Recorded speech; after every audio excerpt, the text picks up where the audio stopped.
할렐루야. 여러분 잘 오셨습니다. 오늘도 오셨으니 은혜 받고 가시기 바랍니다.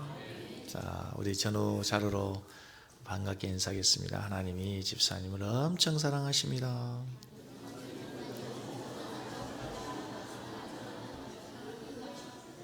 이걸 경상도 버전으로 인사하면 뭐라고 하죠? 하나님이 집사님을 엄청 사랑하십니다를 억수로 사랑하십니다. 억수로 사랑하십니다. 전라도 버전으로 하면 해벌나게 사랑합니다. 그렇군요. 오늘도 말씀을 통해서 또 우리의 신앙을 점검하고 돌아가시기 바랍니다. 그래서 한 주간도 하나님의 자녀답게 또 믿음으로 승리했으면 좋겠습니다. 오래전에 한국교회 많은 성도들에게 도전을 주고 또 은혜를 주었던 사탄의 왕관을 벗었나이다 라는 책이 있습니다. 이 책의 저자가 김혜경 목사님이십니다. 이분이 새롭게 하소서라는 프로에 출연해서 간증을 하셨는데 그 프로에서 아주 의미 있는 말씀을 하셨습니다. 이분이 1만 명을 거느린 단군교 교주였습니다. 그러니까 1만 명의 그 교주였다고 하는 말씀의 의미는 그분이 한국 최고의 무당이었다는 얘기입니다.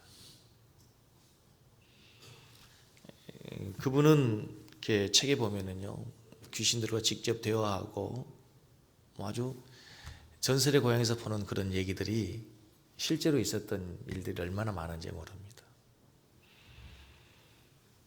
그래서 한때는 한국 최고의 권력가들이 1980년대 때 그분을 찾아가서 미래에 대해서 묻기도 하고 질문하고 그랬다는 거죠.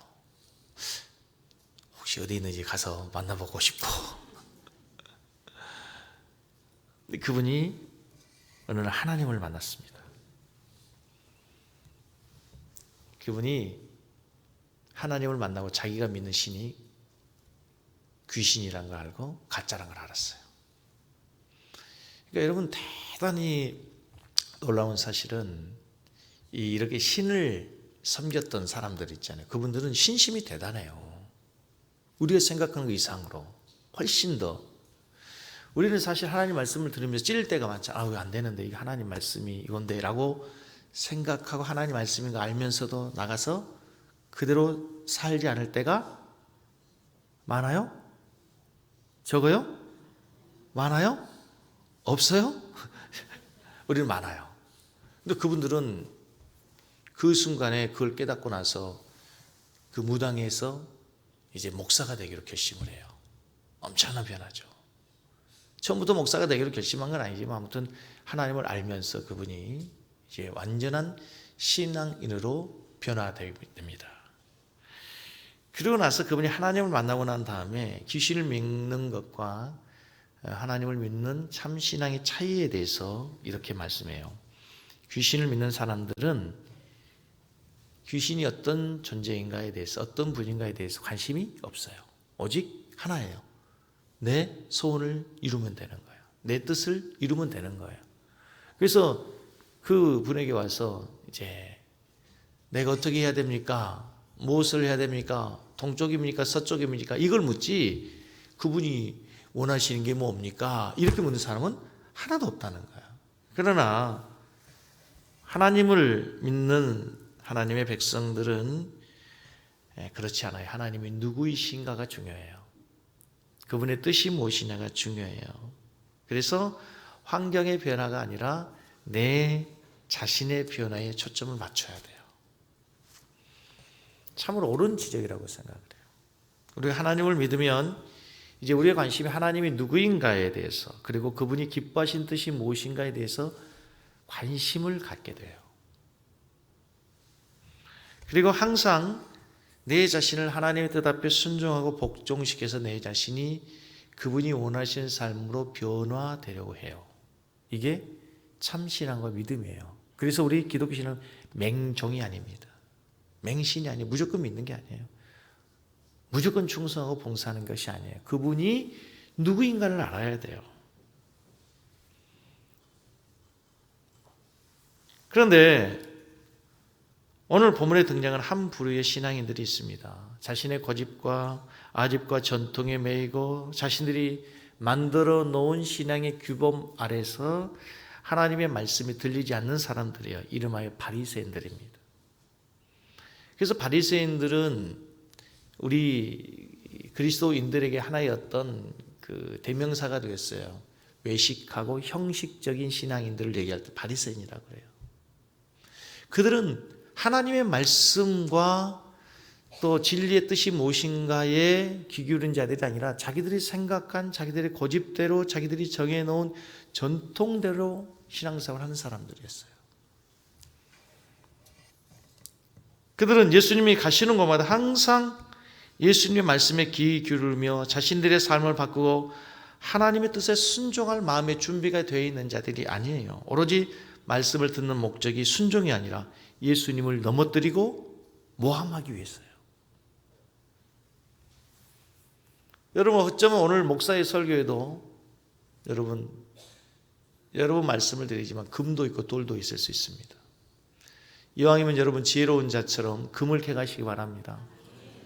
목사의 설교에 다 좋은 말, 하나님 말씀대로 살고 진리의 말씀대로 살자고 좋은 말씀이죠. 그러나 그 중에 어떻게 하다 보면 실수로 돌이 하나가 있을 수 있는데 그걸 하나 캐가가지고 우리 목사님이 이랬다고 바리새인처럼 되는 거예요. 바리새인처럼.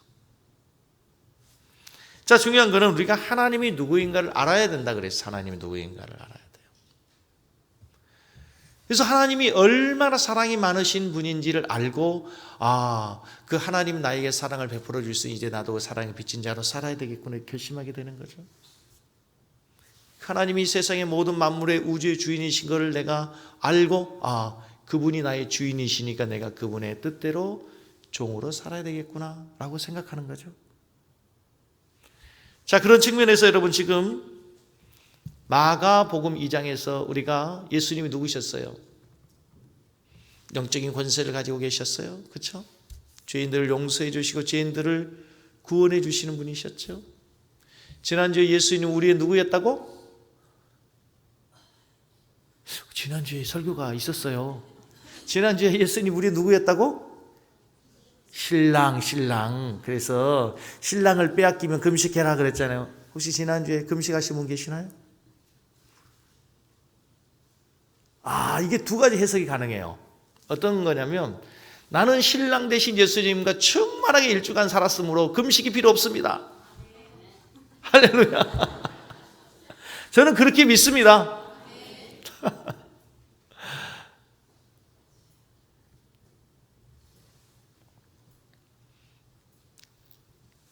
자, 오늘 본문의 내용은 이제 안식일에 대한 논쟁입니다. 이제 마가복음 2장에서 지금 여러 번 논쟁이 뭐냐면 왜 귀신 쫓아냅니까? 왜 함부로 죄를 용서해 줍니까? 왜 죄인들과 함께 먹고 마십니까? 그리고 세리들이 왜 친구가 됩니까? 지난주에는 왜 금식하지 않습니까? 그래서 생각나시죠? 오늘은 왜 안식일을 지키지 않습니까? 라는 게 안식일에 대한 논쟁이에요. 오늘 설교는 참 여러분 중요한 설교인데 여러분 한번 잘 들어보시기 바랍니다. 오늘 설교는 어떻게 보면 굉장히 어려운 설교가 될 수 있고 학문적인 설교가 될 수 있어요. 안식일에 대한 이야기니까. 그러나 여기는 신학교가 아니죠. 학문적인 것을 공부하는 게 아니잖아요. 여러분들에게 학문적인 것을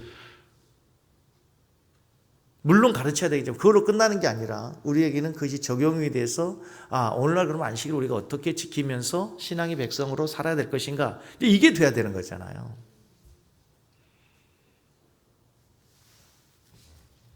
먼저 오늘 말씀의 결론으로 예수님이 오늘은 누구인가 보면 2장 28절에 2장 28절. 자, 28절을 읽습니다. 2장 28절 시작. 이러므로 이제는 안식일에도 오늘 예수님이 누구세요? 무엇의 주인이세요? 안식일의 주인이세요. 오늘 우리가 또 하나 예수님 배우는 거예요. 예수님이 누구예요? 안식일의 주인이에요. 예수님이 누구라고요? 안식일의 주일.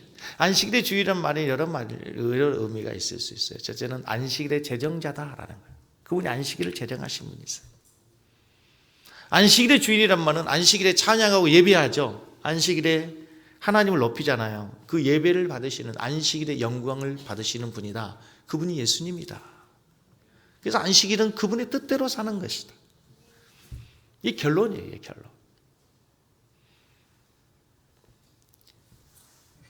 그런데 여러분, 오늘 본문 말씀에 보면 이제 이 안식일에 대한 논쟁을 통해서 예수님께서 잃어버린 안식일의 참된 의미가 무엇인지, 안식일의 정신이 무엇인지를 깨우쳐 주시는 거예요.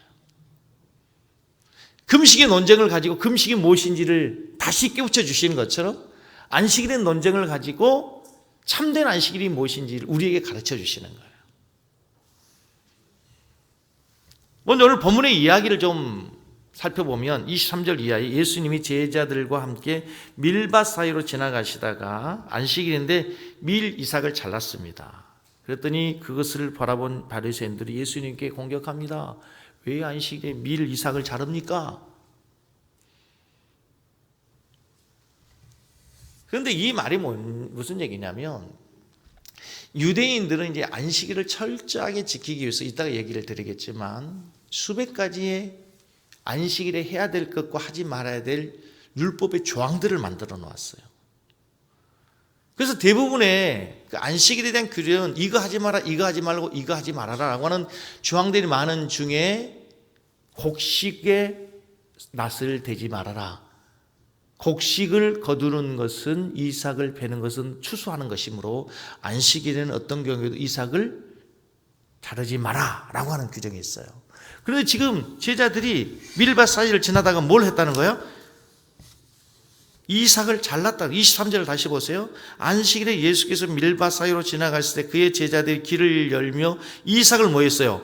자른 거예요. 이거는 바리새인들의 규례에 의하면 뭐 하는 거예요? 추수한 거예요. 노동한 거예요. 일한 거예요. 안식일을 범한 거죠. 지금 예수님과 바리새인들은 율법에 관한 해석을 두고 대립한 거죠. 안식일의 참된 정신을 강조하는 예수님과 이제 율법주의로 형식주의에 사로잡혀 있는 바리새인들의 논쟁이 시작돼요. 단순히 문자적으로, 어떻게 보면 예수님의 제자들은 문자적으로 율법의 규정을 넘어간 거예요. 율법을 어긴 거죠. 그러나 예수님께서는 오늘 말씀을 통해서 이제 정말 율법의 정신이 뭔가를 가르치기 위해서 예화로 든 게 다윗 시대에 있었던 이야기예요.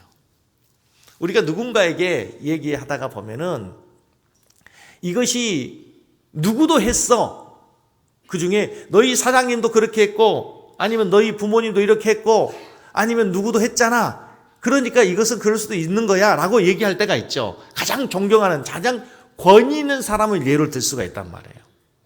유대인들이 가장 존경하는 대표적인 인물 중에 하나가 누구예요? 다윗이. 그래서 그들은 다윗의 후손인 걸 너무 자랑스럽게 생각해요. 그래서 마태복음 1장 1절에 보면 아브라함과 다윗의 자손 예수 그리스도 세계를 기도했어요. 다윗의 자손인 것을 그들은 너무너무 자랑스럽게 얘기했어요.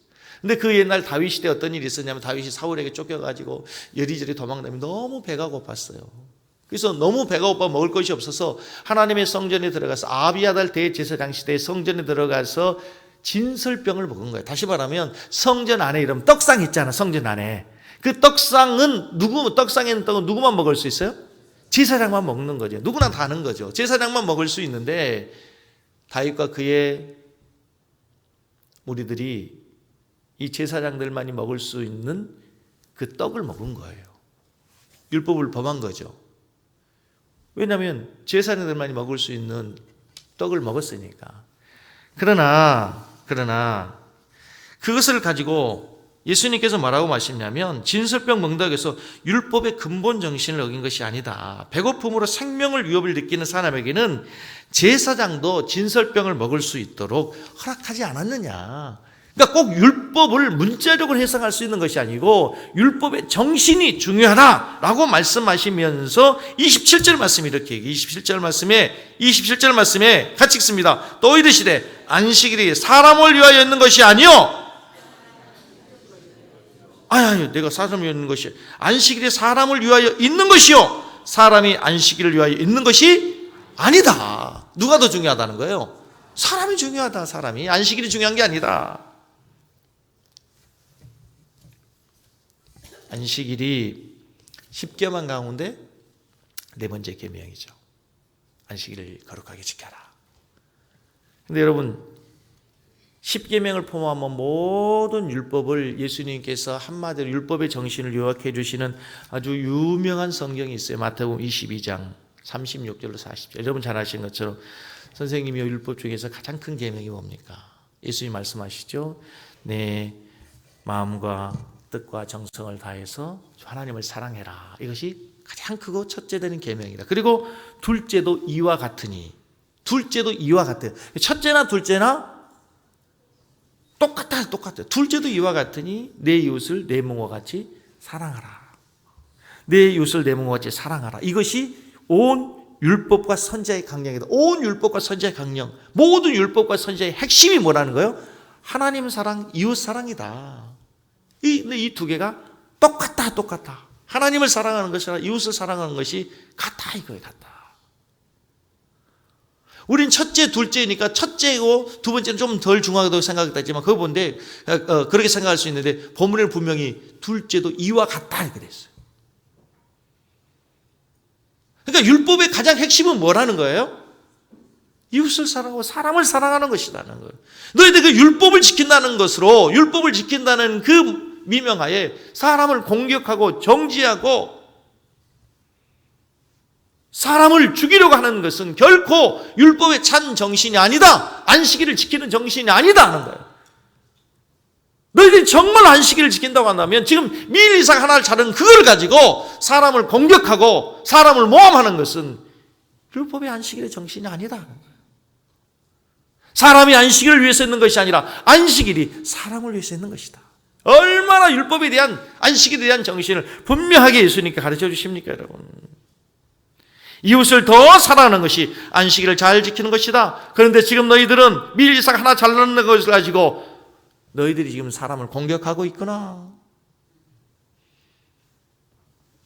그러면서 이제 3장에서 또 안식일의 정신에 대해서 중요한 것을 가르치기 위해서 주님이 한 가지 일을 행하셨어요. 그게 뭐냐면 3장 1절에 한쪽 손 마른 사람을 고쳐주신 거예요.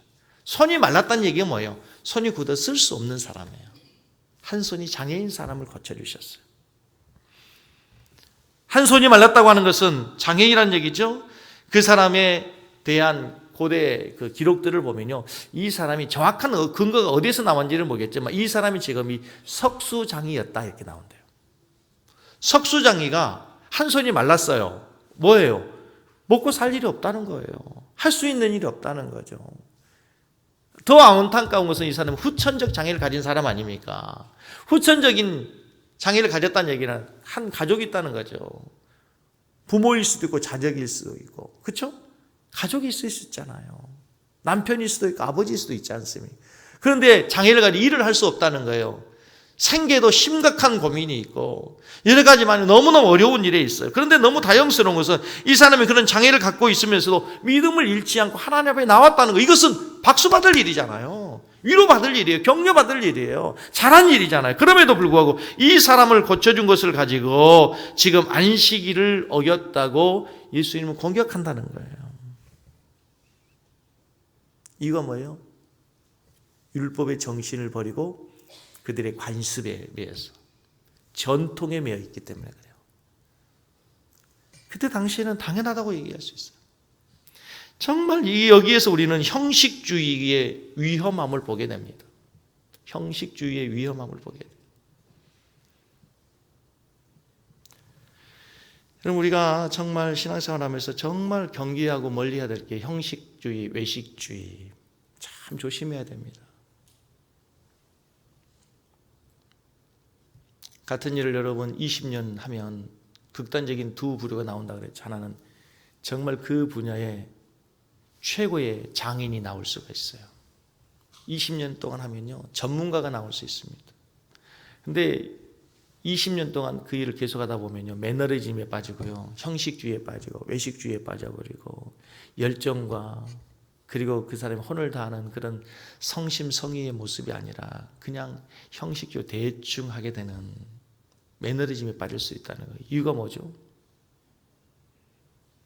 가장 중요한 그 마음의 첫사랑, 초심 있느냐 없느냐예요. 지금 유대인들이 율법을 지키는 것이 바로 그렇게 돼 있어요. 중세시대에 신앙이 그렇게 타락할 수밖에 없었던 이유가 있어요. 중세시대를 우리 기독교에서는 다크 에이지라고 그러죠. 암흑시대라고 그러잖아요. 이유가 뭡니까? 완전 형식주의에 빠져있거든. 그래서 중세시대의 이렇게 기록들을 보면요, 대부분 신학자들이 교회가 어떻게 세상을 구원할 것인가, 어떻게 영혼을 구원할 것인가, 교회는 세상에 어떻게 하나님 나라를 세울 것인가, 이런 것을 고민하는 게 아니라 신학자들이 맨날 논쟁한다는 거, 이런 거예요. 예배당 맨 꼭대기에 있는 종탑에 십자가 끝에는 과연 천사가 몇 명 올라갈 수 있을까? 아니, 그게 천사가 몇 명 올라가면 무슨 소용이 있어요, 그게? 또 논쟁이 소모적인 학자들이 토론하는 내용이 뭐냐면, 사람의 영혼이 죽으면 연옥을 가잖아요. 카톨릭에서는 연옥 간다니까. 천국과 지옥을 가잖아요.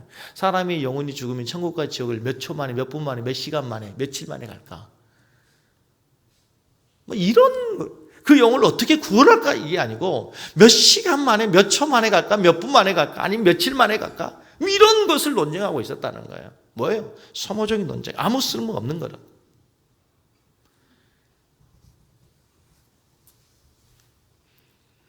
이런 어떤 논쟁과 관습에 매이고 습관에 매이고 매너리즘에 빠진 그런 삶으로 해서 오는 우리 삶의 여러 가지 많은 일들이 얼마나 많은지 몰라요.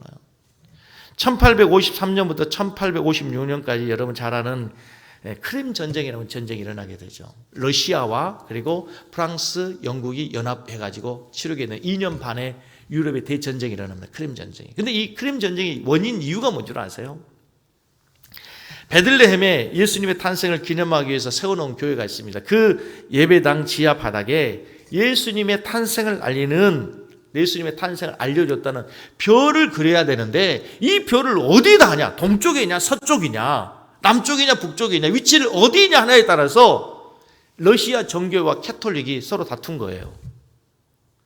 아니, 별이 오른쪽에 있으면 어떻고 왼쪽에 있으면 어떻습니까? 위에 있으면 어떻고 아래쪽에 있으면 어때요? 그런데 그런 것이 논쟁이 되어가지고 결국 전쟁을 하게 됐다는 거예요. 전쟁을 하게 됐다는. 우스운 이야기죠. 시간이 지나고 보면 우스운 얘기예요. 그런데요, 여러분, 지금 우리 시대에 일어난 교회 분쟁의 다툼의 이야기들을 먼 훗날 보면 우리 후손들이 뭐라고 얘기할지 한번 생각해 보세요. 너무 가슴 아프지만 여러분, 우리 교단이 제일 큰 교회, 서울에 있는 모 교회 아시죠? 지금 몇 년 동안에 계속 법적인 싸움, 법적인 논쟁이 담임 목사 자격이 있느냐 없느냐입니다. 아니, 그처럼 훌륭한 목사님 어디 있어요? 우리 교단에서 인정한 우리 교단 대한예수교회 장로의 합동측 교단에서 담임 목사는 문제가 없다, 자격에 흠이 없다 하는데도 법원에 계속 고소하는 거예요. 정상적인 신학이라고 목사 안수를 받았는데 없다는 거예요. 그걸 법원에 가서, 여러분, 김종수 목사가 진짜 목사인지 아닌지 그걸 누가 판단하는 거예요? 대법원에서 판단합니까? 우리 교단의 목사 안수는 교단이 주는 거 아닙니까? 지금 제 얘기가 뭐냐면, 어느 한 교회를 얘기하는 게 우리의 삶에 나타나는 많은 다툼과 분쟁이 그런 경우가 너무 많다는 거예요.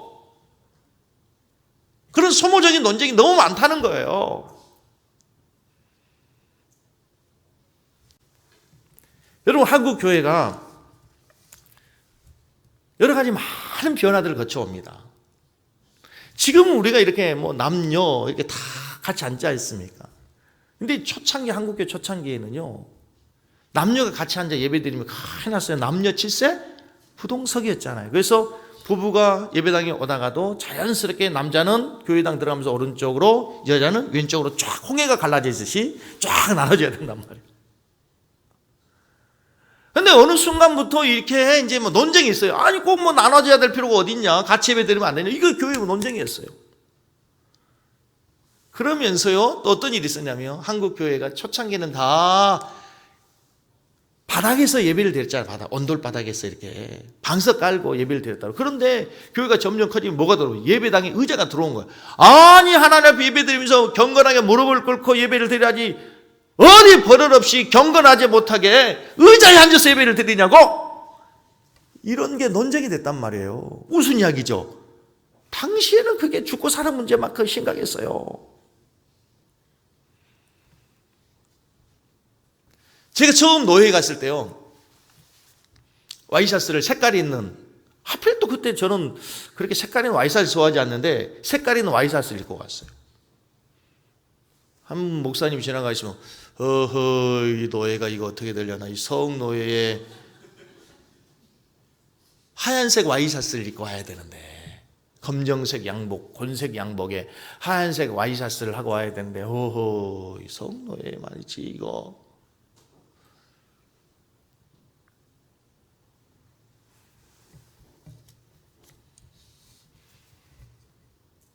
여러분 한국교회 지금도 있는 거 무슨 논쟁인지 아세요? 목사의 가운을 입어야 되느냐 말아야 되느냐.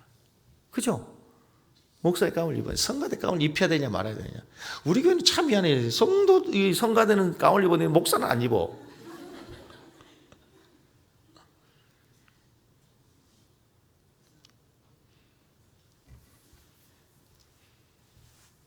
저희들이 교육 전도사 할 때 지금으로부터 25년 전, 한 30년 그때는요, 진짜 교회의 논쟁이 뭐냐면 교회에서 드럼을 쳐야 되냐 말아야 되냐.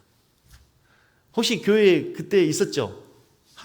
정말 그게 아주 큰 교육 전도사 담임 목사님이 늘 그런 말이죠. 목사님 치면 안 됩니까? 치지 마. 목사님 좀 치게 좀 해주세요. 안 돼. 그럼 드럼을 없애든가요. 근데 수련회 갈 때 치래. 수련회 갔을 때. 왜요? 수련회에서 치지. 수련회에서 은혜 받아야 되니까 쳐야 돼. 그럼 평상시에는 그럼 은혜 안 받아도 되는 거예요? 안 된다는. 금요 철야배는 쳐야 되는데 왜? 기도 잘하기 위해서. 근데 얼마나 어떤 일이 있었냐면요, 하루는 김준사 이번 부흥회 때 중고등부 찬양팀이 드럼 좀 치고 찬양팀 반주 좀 해야 돼. 왜요 목사님? 부흥회 때 은혜 받아야 되니까. 부흥회 때는 드럼 쳐도 되고 평상시 예배 때는 치면 안 됩니까? 근데 여러분 얼마 전까지 우리 한국 교회에서도요, 우리 교회에서도 주일 낮 예배는 드럼 치지 말라 해서 오후 예배는 되는데 안 그랬습니까 여러분? 그랬잖아. 피아노만 치고. 근데 여러분 피아노가 원래 예배 악기가 아닌 거 아시죠? 원래 저기 어디 있었던 거예요?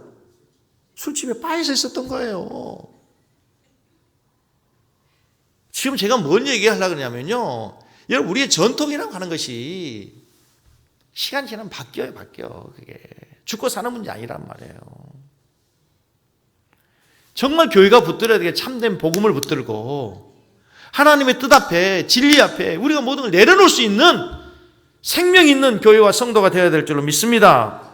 전통은 중요한 거예요. 그러나 전통에 매여서는 안 되는 거예요. 전통은 무시할 수 없죠. 전통은 중요한 겁니다, 여러분.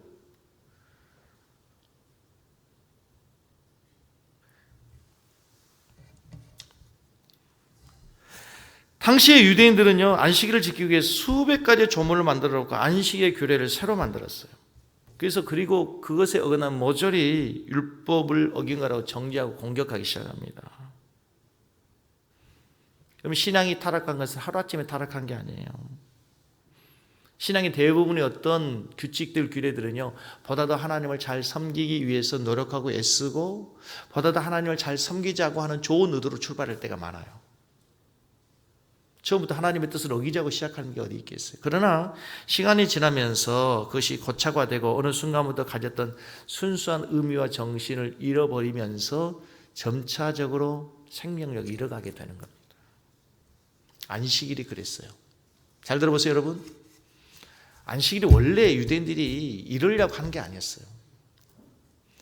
이스라엘 백성들이 예수님 오시기 전에 BC 586년에 바벨론의 포로로 잡혀갑니다. 그들이 5만 명이 바벨론을 포로 잡혀가요. 5만 명. 많아요 적어요? 5만 명이 많습니까 적습니까? 여러분 바벨론에서 5만 명을 포로로 잡아갈 때 누구를 잡아갈까요? 젊고 건강한 청년들을 잡아가지 노인들 잡아가겠어요? 노인들 안 잡아가죠. 어린아이들 잡아가겠습니까? 어린아이들 안 잡아가요. 최소한 청소년, 청년, 제가 볼 때는 20세에서 한 40세 사이에 이 젊은 사람들 잡아가지 않겠어요? 남자들은 데려가서 뭐예요? 노예로 사용하겠죠. 여자들은요, 자기들의 유의의 도구로 사용하죠. 우리가 뭐 다 알고 있지 않습니까? 그러면 여러분 5만 명이 갔으면요, 그 나라에 젊은이들이 다 간 거예요. 젊은이들이 다 갔단 말이에요. 그래서 그들이 바벨론으로 포로로 잡혀가가지고, 여러분 에스겔서 보면 그발 강가에서 그들이 옛날에 고향에서 하나님께 예배했던 날을 추억하면서 눈물을 흘리잖아요. 그러면서 돌아봐요. 왜 우리가 이렇게 됐을까? 아, 그때 그 옛날 에레미야 선지자가 눈물로 우리에게 호소했잖아. 너희들 하나님께 돌아오지 않으면, 호세아가 말했던 것처럼 돌아오지 않으면 하나님 너희를 칠 거라고. 너희들 율법을 어기지 말고 안식일을 거룩하라 지키라고 했는데 우리가 율법을 지키지 않고 안식일을 거룩하게 지키지 않았구나. 그래서 그들이요, 노예로 살면서 종살이 하면서도 율법을 잘 지키기 위해서 모입니다. 그게 회당이 돼요, 회당. 그리고 그들이 노예 생활하면서도 안식일을 그들이 지킵니다, 안식일을. 그리고 나서 그들이 바벨론의 포로 생활을 끝마치고 70년 포로 생활을 마치고 고향으로 돌아와요. 느헤미야서에 보면, 에스라서에 보면, 그렇죠?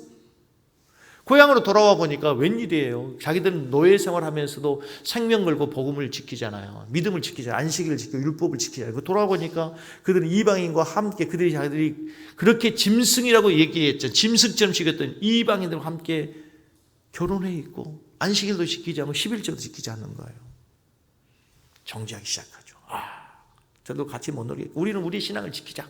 자, 그러면서부터 이제 율법을 보다 더 잘 지키는 사람들은 자기들이 율법을 잘 지키고 신앙이 거룩하고 건강하게 산다는 것을 보여주고 싶었어요. 그래서 일주일에 한 번씩 금식하다가 부족하잖아. 다 금식을 한 번씩 하니까, 그래 우리는 하루 더 하자. 그래서 어떻게 해요? 이틀 금식하게 되고, 안식일을 그들은 철저히 이제 지키기 시작해서 이거 하지 말자, 이건 하지 말자, 이걸 하지 말자. 저기서 10가지 하지 말자. 우리는 그럼 20가지 하지 말자. 30가지 하니까 우리는 더 많이 하자. 그래가지고 39가지의 중요한 규례를 만들어서, 그리고 거기 6개씩 또 다시 새 책을 만들어. 그래서 234가지를 정해놓은 거예요. 율법으로 하지 말자, 하지 말자, 하지 말자라고 하는 거예요. 하자가 아니고 하지 말자, 하지 말자, 하지 말자. 그래서 오리 이상 가지면 이건 일이다. 몇 킬로그램 이상 들으면 이건 일이다. 하지 말자. 그 중에 하나가 추수하지 말자, 곡식 자르지 말자, 곡식의 이삭을 자르지 말자. 그런데 안식일에 곡식의 이삭을 자랐으니 옳건 이건 뭐예요? 안식일을 범하는 게 되는 거예요.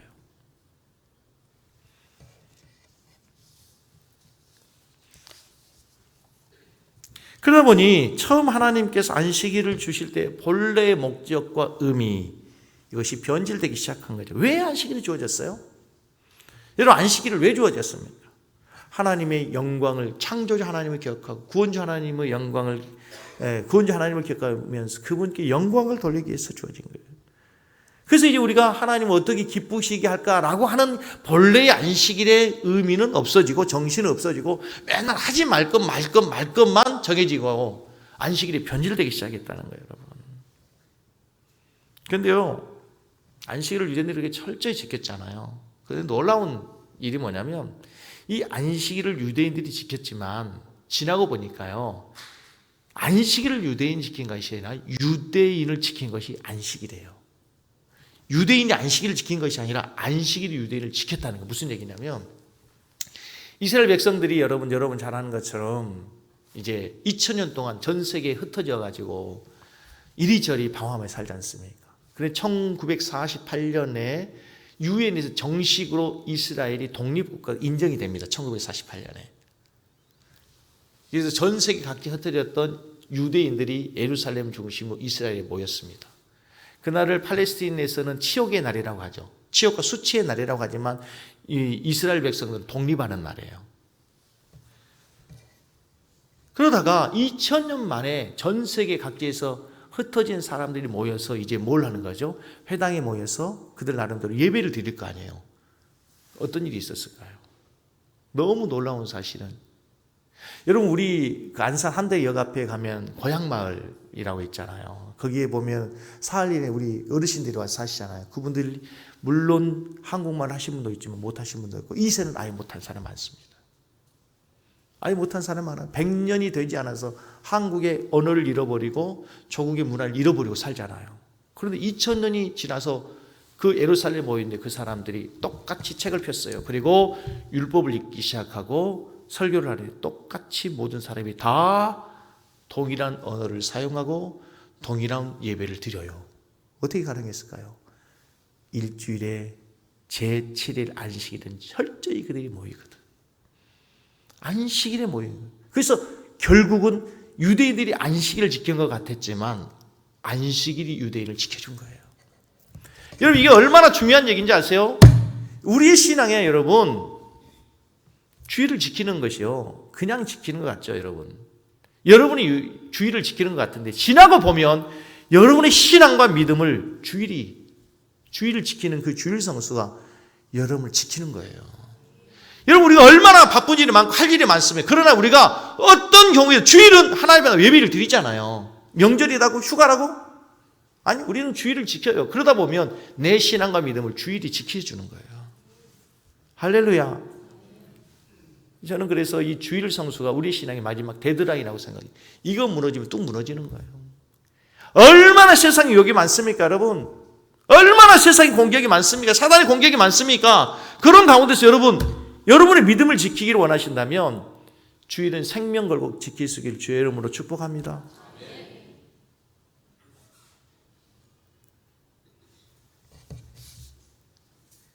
자, 그런데요, 오늘 3장에 보면은요, 예수님께서 손 마른 사람을 고치시는데 바리새인들이 지금 예수님을 공격하기 위해서 예수님을 노리고 있잖아요. 3장 2절을 보세요. 3장 2절을 보세요. 시작.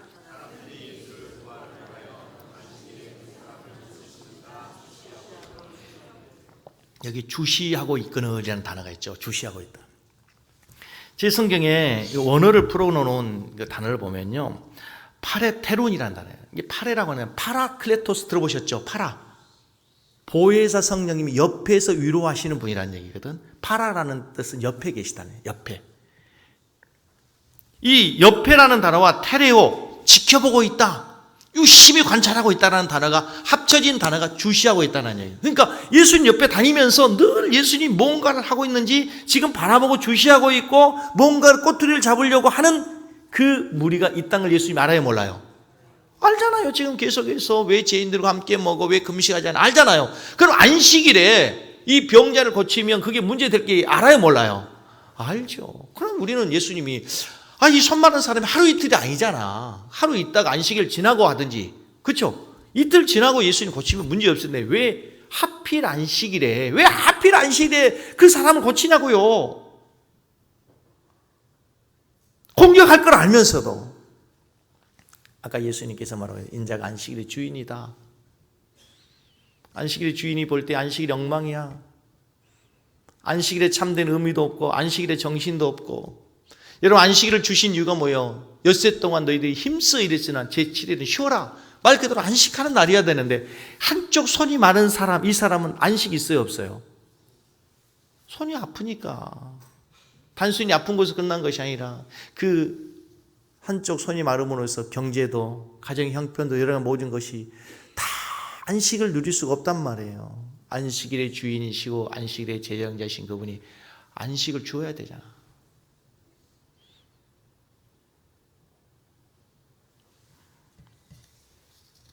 그래서 예수님께서 안식일의 주인으로서 참된 안식을 주시기 위해서 그 자를 치료해 주시는 거예요. 자, 그런데요, 지금은 우리가 안식일을 지킵니까? 안식일을 지키지 않습니다. 주일을 지킵니다. 제가 3분만 더 할게요. 막 시계 보고 난리 났어요.